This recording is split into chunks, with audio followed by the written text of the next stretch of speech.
Right now on CBS 12 News this morning, multiple states investigating the Johnson & Johnson vaccine after reports of adverse reactions.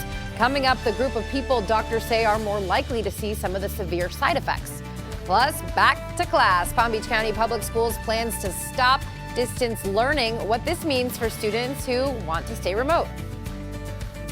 And we are tracking a very strong and active line of storms through Louisiana, Mississippi, Alabama, and now entering North Florida. It is this line of storms that arrives tonight in our area, but another line that forms tomorrow moving through, bringing us a threat of severe weather. We'll talk about the timing, the threats you need to know. CBS 12 News this morning, starting now. You're watching CBS 12 News this morning. Good morning, I'm Terry Hornstein. It is 6:01 on your Saturday. It is April 10th, and Zach is tracking a line of storms that could head this way, Zach.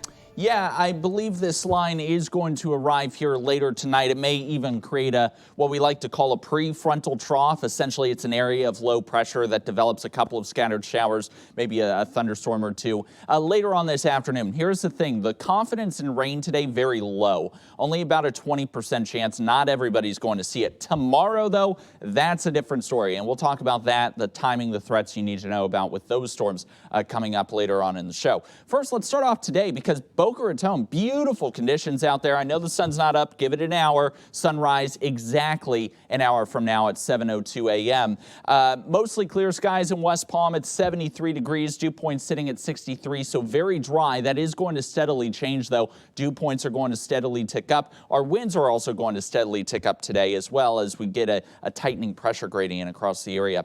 So the entire area, Indian River, Okeechobee County, south through Palm Beach, Broward, Miami-Dade, very mild this morning, nice and dry, just a few clouds. It's going to be a sunny and warm afternoon. But of course, we are tracking that line of storms, which is slated to move through at least tonight before that second line begins to form tomorrow.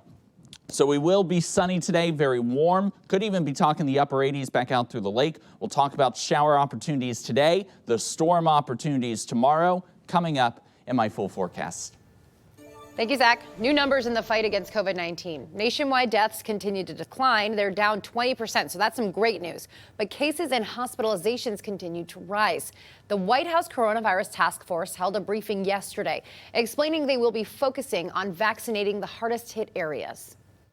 The virus is unpredictable. We don't know where the next increase in cases could occur. And you know that we push out all vaccine as soon as it's available. And we're not even halfway through our vaccination program. So now is not the time to change course. The task force says Pfizer and Moderna remain on track with vaccine delivery promises. Johnson & Johnson suffered a setback due to a production error at a Baltimore plant. Florida reported more than 7,000 new coronavirus cases and 62 deaths yesterday. The statewide daily positivity rate stands at 6.5%. Heads up, today many people in Boca Raton will have a chance to get their vaccine at a pop-up vaccination site. It will take place at the Wayne Barton Study on Northeast 14th Street from 10 until 7. No appointment is needed, so you can just show up there to get that vaccine.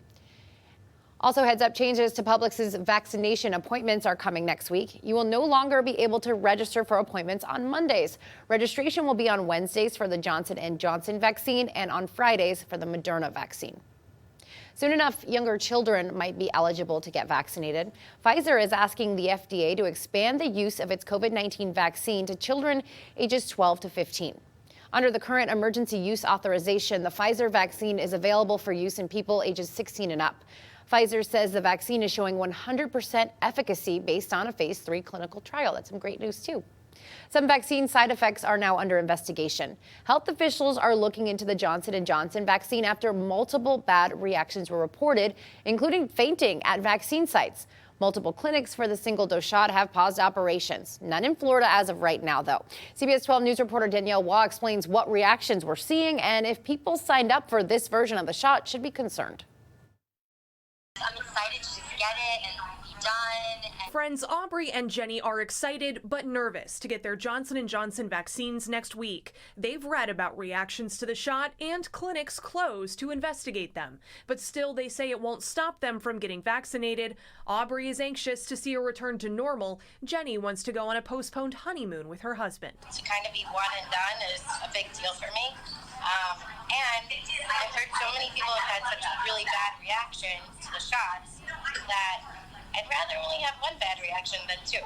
This week, Johnson & Johnson clinics in Colorado, Iowa, Georgia, and North Carolina temporarily shut down when multiple people fainted and a few were taken to the hospital. The CDC and FDA are investigating and so far found no connection to the batches administered at these sites. Some of these clinics have already been cleared to reopen. In a statement, Johnson & Johnson tells CBS 12 News, in part, there is no greater priority than the safety and well-being of the people we serve. This is part of the established process to inform health authorities' comprehensive surveillance programs. What would you say to a person who's now concerned about that vaccine? Yeah, I mean, these concerns are real. They are reasonable to be worried about. I think what we have to understand is that every vaccine has side effects, and some people respond differently. Dr. Michael Tang is a professor of medicine at the University of South Florida. He says the number of reported reactions to the Johnson & Johnson vaccine is still very low compared to the thousands already inoculated. We checked the CDC's database to find out how many reactions have been reported in Florida. So far, 285 people have responded. The most common side effects to the J&J shot included chills, headaches, and nausea, similar to the Pfizer and Moderna vaccines. This is kind of an expected number of people with a little bit more severe side effects. This always happens.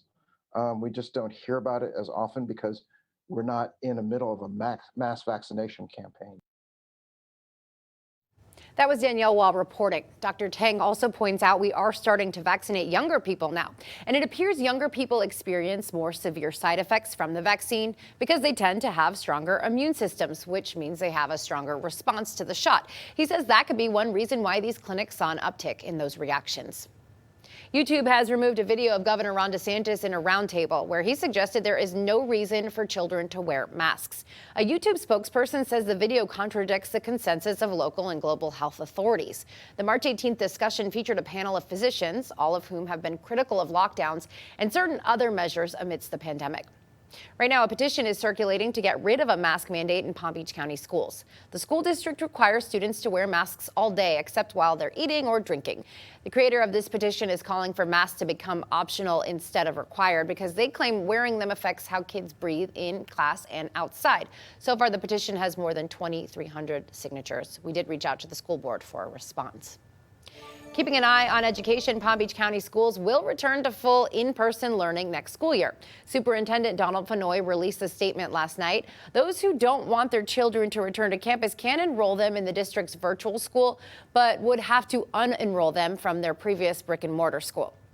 We also learned yesterday the State Education Commission is waiving state testing requirements for Florida students.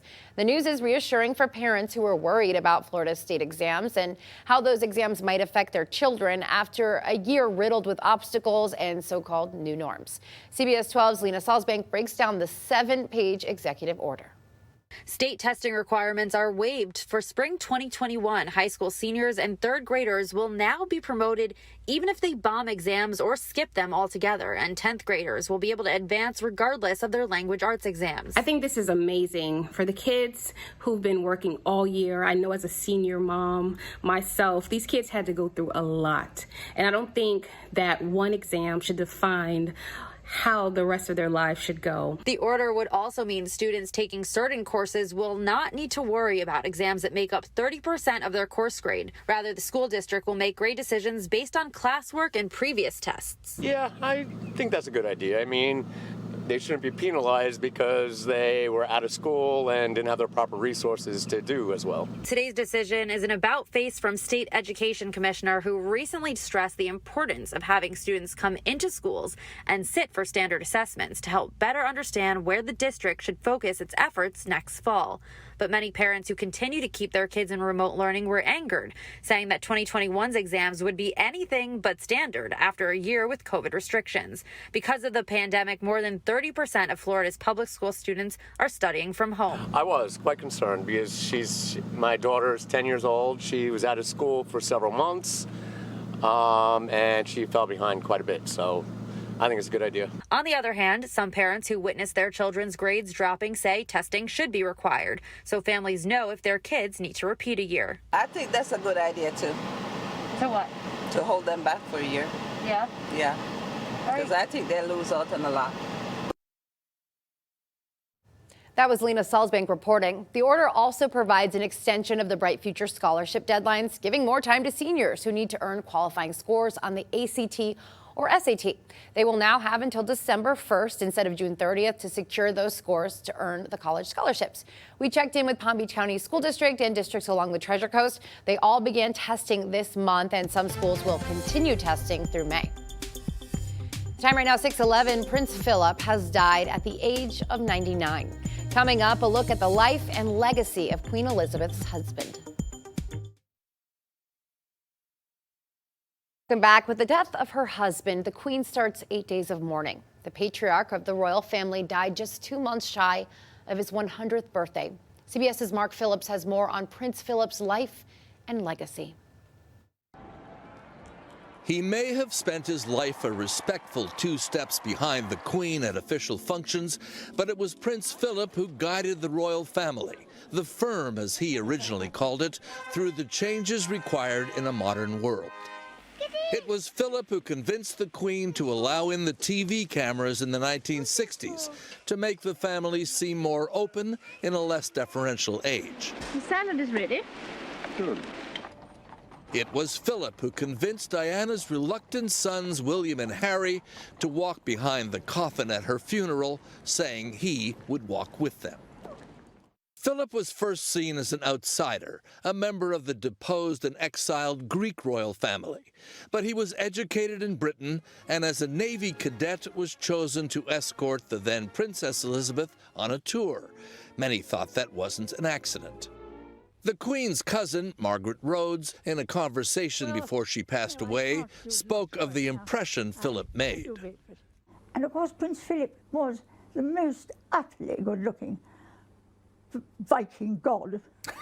Viking god? Well, he really was so good-looking.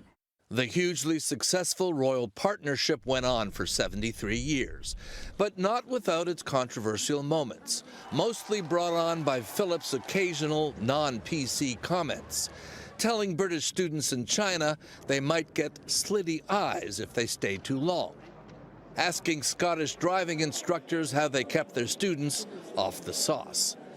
He was unrepentant. I can't suddenly change my whole way of doing things. I can't change my interests. I can't change the way in which I react to things. The Queen didn't want him to change either.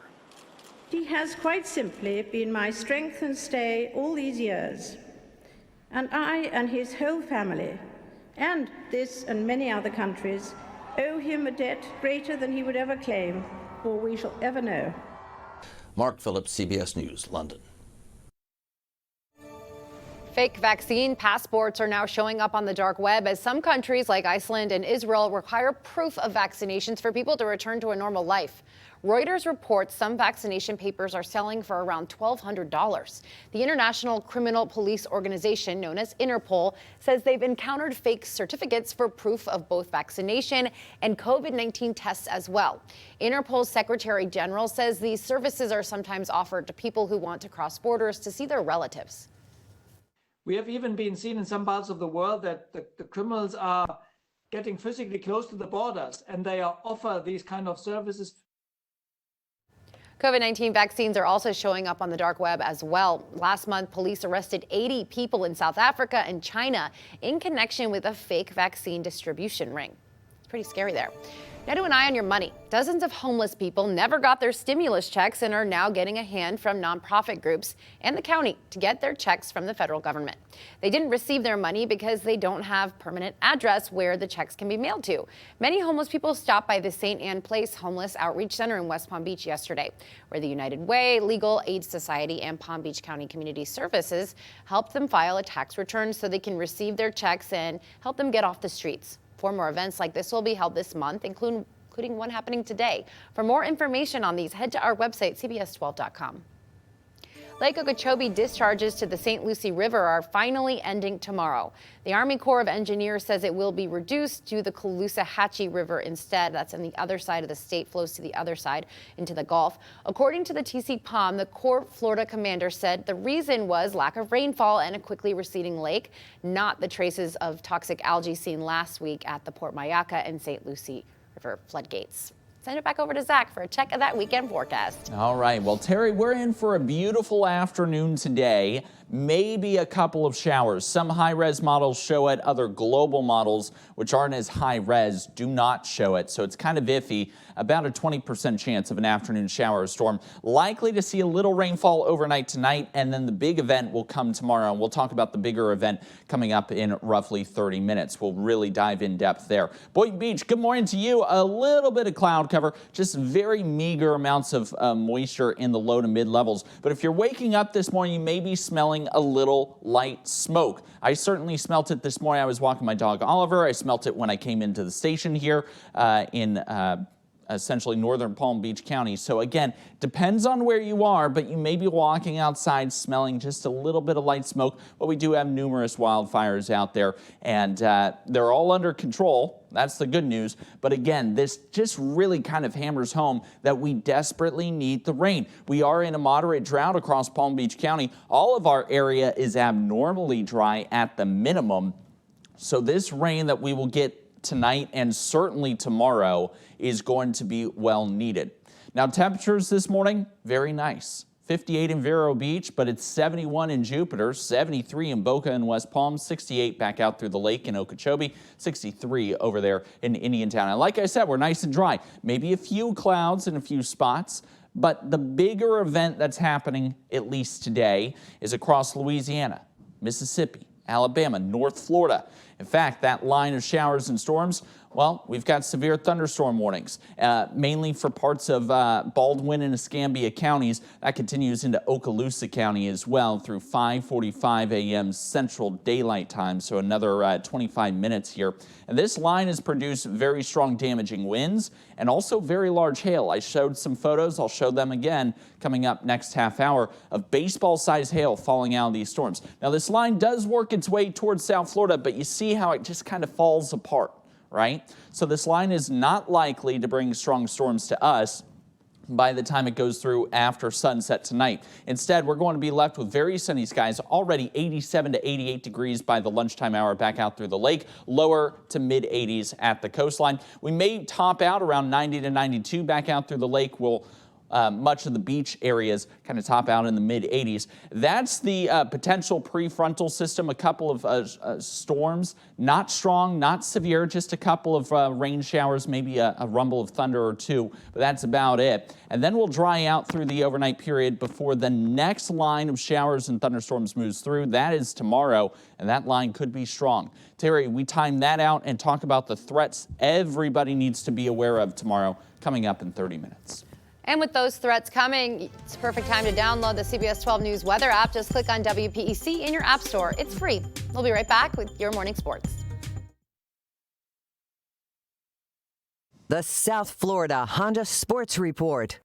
It smelled more like roses than the traditional azaleas after round one of the Masters. Justin Rose putting on a clinic on Thursday, leading by 4 heading into round 2. But Jordan Spieth smells another green jacket. But then again, Tony Finau wants one too. Check out this brilliant second shot to the par 5 second. The eagle gets him to even. He's now at 4 under, 2 back of the lead. Jupiter resident Justin Thomas, disappointing final round to fall just short last year, but he's in contention again. Big birdie on 11. How about Jordan Spieth? The talk heading into the Masters after winning the Texas Open, creating even more buzz now. Massive birdie on 17 to get to 5 under. Now 2 strokes back of the leader. Justin Rose had a 4-stroke lead heading into the day, faltered through 8, maintains the lead heading into the weekend.